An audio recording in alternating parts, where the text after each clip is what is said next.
আসসালামু আলাইকুম রহমতুল্লাহ বারাকাতুহু। প্রিয় বন্ধুরা, প্রিয় দর্শক, কেমন আছেন? আজকে আমাদেরকে একটা কথা, আমরা যারা কন্টেন্ট ক্রিয়েটার আছি এবং কি যারা বড় বড় কন্টেন্ট ক্রিয়েটার আছে তাদের সাথে যুক্ত হয়ে থাকতে হবে এবং কি সবার সাথে যুক্ত হয়ে থাকতে হবে আমাদেরকে। প্রিয় বন্ধুরা, আমরা চাই সবাই ইনকামের রাস্তাগুলো করুক, আমরা যেন করতে পারি। তো প্রিয় বন্ধুরা, আসলে আমরা যত মানুষ আছি আমাদের দেশে প্রবাসে, আমরা যারা দেখতেছি, আমাদেরকে এখন বর্তমানে আমাদের দেশের সাময়িক শক্তিগুলো বাড়াইতে পারতে সবচেয়ে ভালো হবে।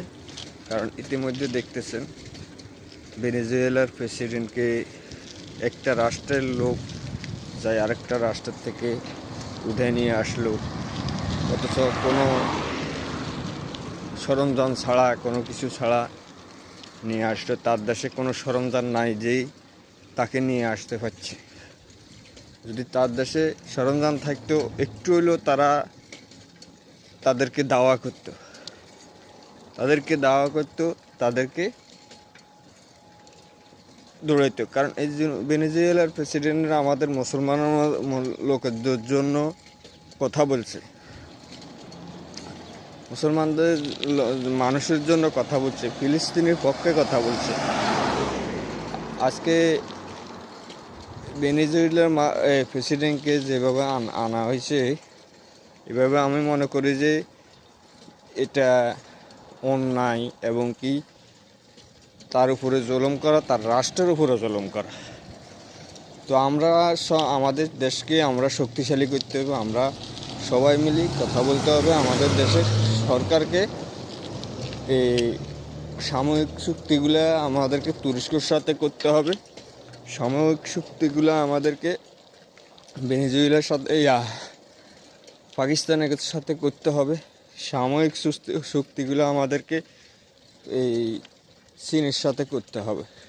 কারণ এরা কোনো টাইমে আমাদের বাংলাদেশ দখল করবে না, পাকিস্তানও দখল করবে না এবং কি তুরস্কও দখল করবে না, আমাদেরকে চীনও দখল করবে না। কারণ তারা আমাদেরকে প্রতিবেশী রাষ্ট্র হিসাবে চিনে, তারা আমাদের জন্য হাত বাড়াই দিয়েছে।